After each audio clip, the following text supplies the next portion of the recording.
இந்த காலத்தில் சொல்லக்கூடிய மரபணு ஆராய்ச்சி டிஎன்ஏவை வைத்து தமிழன் மரபணு ஆராய்ச்சியை நிகழ்த்தி உள்ளானா?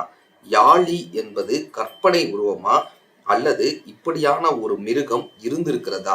லயன் பிளஸ் டைகர், லைகர் என்று இன்றைக்கு ஒரு மிருகத்தை நவீன விஞ்ஞானத்தில் உருவாக்கியது போல யானையையும் புலியையும் இணைத்துதான் தமிழன் யாழி என்ற இந்த உயிரினத்தை உருவாக்கினானா?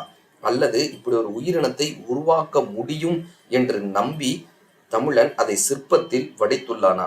இப்படியான ஆச்சரியமான தகவல்களை கொண்ட இடம் விஜயாலய சோழீஸ்வரம்.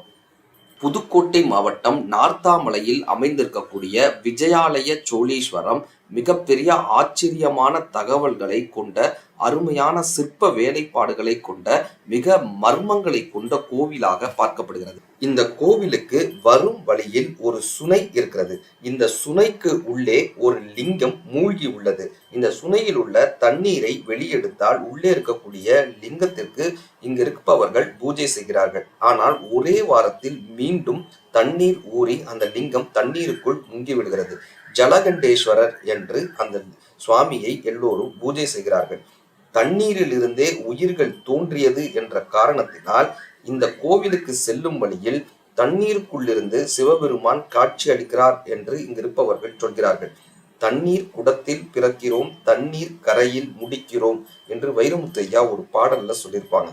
அப்படி தண்ணீரிலிருந்து உயிரினங்கள் தோன்றி அந்த உயிரினங்களை காரணமாய் கொண்டு ஒரு கோவில் கட்டப்பட்டிருக்கிறது என்று சொன்னால் இந்த கோவில் உயிரினங்களை பற்றிய ஆராய்ச்சி செய்யக்கூடிய ஒரு கோவிலா என்ற ஒரு கேள்வியும் எழுகிறது. அந்த கேள்வியை இன்னும் அதிகரிக்கும் வண்ணம் இங்கு இருக்கக்கூடிய சிற்பங்களையும் நம்மால் பார்க்க முடிகிறது. இன்றைய நவீன விஞ்ஞானத்தில் சிங்கத்தையும் புலியையும் இணைத்து ஒரு மிருகத்தை இன்றைய விஞ்ஞானம் உருவாக்கினார்கள். லயன் பிளஸ் டைகர் இணைந்து லைகர் என்ற ஒரு விலங்கை இன்றைய விஞ்ஞானமும் அறிவியலும் உருவாக்கியது போல யானையையும் புலியையும் இணைத்து யாழி என்கிற ஒரு உயிரினத்தை உருவாக்க முடியும் என்று அந்த யாழியை பற்றிய சிற்பத்தையும் இங்கு வடித்துள்ளார். அதே போல மனிதர்களினுடைய மரபணுவையும் மிருகங்களினுடைய மரபணுவையும் இணைத்து நேர் யாழி என்ற மனித முகத்தோடும் மிருக உடம்போடும் உள்ள ஒரு உயிரினத்தையும் இங்கு சிற்பமாக வடித்துள்ளார். பிளாட்டிபெடியான் ஷஃபில்டஸ்கஸ் என்று சொல்லக்கூடிய யானையில் ஒரு வகை கூர்மையான ஒரு தும்பிக்கை உள்ள ஒரு யானை முற்காலத்தில் இருந்தது என்று அறிவியல் காட்டுகிறது. பிளாட்டிபிடியான் என்று இந்த சயின்ஸ் இதனை அழைக்கிறது. அப்படியான இந்த பிளாட்டிபிடியானினுடைய சிற்பத்தை 8ஆம் நூற்றாண்டில் 1600 வருடங்களுக்கு முன்னால் விஜயாலய சோழன் கட்டிய இந்த கோவிலில் இந்த ஷஃபில்டஸ்கஸ் என்று சொல்லக்கூடிய இந்த மிருகத்தினுடைய சிற்பத்தை நம்மால் பார்க்க முடிகிறது. பொதுவாக கோவில்கள் மலைகளில் கட்டப்பட்டாலும் கூட இந்த கோவில் மலையை சமதளம் ஆக்கி அதற்கு மேல் இந்த கோவிலை கட்டியுள்ளனர். மலையை வெறும் கைகளாலும் உளிகளாலும் தட்டி தட்டி தட்டி மலையை சமதளமாக்கி அதற்கு பின்பு இந்த கோவிலை கட்டியுள்ளனர். இதற்கு பின் இருக்கக்கூடிய ஒரு மாமரம் கிட்டத்தட்ட 1300 வருடங்கள் பழமையான ஒரு மாமரத்தையும் இங்கு பார்க்க முடிகிறது.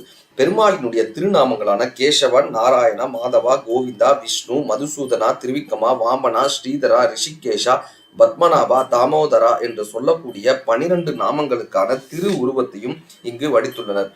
அது மட்டுமல்லாமல் இந்த கோவிலே விஜயாலய சோழீஸ்வரம் ஆகிய இந்த கோவில் கிட்டத்தட்ட 850 1100 வருடங்களுக்கு முன்னால் கட்டப்பட்டது என்றும் இந்த கோவிலை மாதிரியாக வைத்தே தஞ்சை பெரிய கோவிலை கட்டினர் என்றும் சொல்லப்படுகிறது. தற்போது இங்கு பல வெளிநாட்டவர்கள் வந்து பார்ப்பதாக இருந்தாலும் கூட இந்த கோவில் மிக ஊருக்கு வெளியே இருக்கிற காரணத்தினாலும் நம் முன்னோர்களினுடைய பாரம்பரியத்தை இன்னும் மக்களுக்கு எடுத்து செல்லாத காரணத்தினாலும் இந்த கோயில்களுக்கு மக்களினுடைய வருகை அதிகரிக்கவில்லை என்றே சொல்லலாம். இங்கு சன்னதியில் எந்த தெய்வங்களினுடைய சிற்பங்களையும் நாம் பார்க்க முடிவதில்லை. ஆனால் இங்கு வழிபாடு இல்லை என்றாலும் கூட மூலவராகிய சிவபெருமானுக்கு இங்கு இருப்பவர்கள் பூஜை செய்து வருகிறார்கள். அதே போல் தண்ணீருக்குள் இருக்கக்கூடிய ஜலகண்டேஸ்வரருக்கும் இங்கு இருக்கக்கூடிய கிராமத்து மக்கள் பூஜை செய்து வருகிறார்கள். கிட்டத்தட்ட 1800 வருடங்களுக்கு முன்னால் இந்த கட்டப்பட்ட கோயில் இன்றும் புதிதாய் நமக்கு காட்சியளிக்கிறது. ஒரு மிகப்பெரிய மாமரத்தையும் அந்த காலத்து தமிழர்களுடைய சிற்ப சாஸ்திரத்தையும் ஜெனட்டிக்கல் சயின்ஸ் என்று சொல்லக்கூடிய மரபணு சோதனை கூடத்தையும் உங்களுக்கு பார்க்க வேண்டும் என்ற ஆசை இருந்தால் இந்த கோவிலுக்கு கண்டிப்பாய் வரலாம். புதுக்கோட்டை மாவட்டம் நார்த்தாமலையில் இந்த அதிசய ஆலயம் அமைந்திருக்கிறது.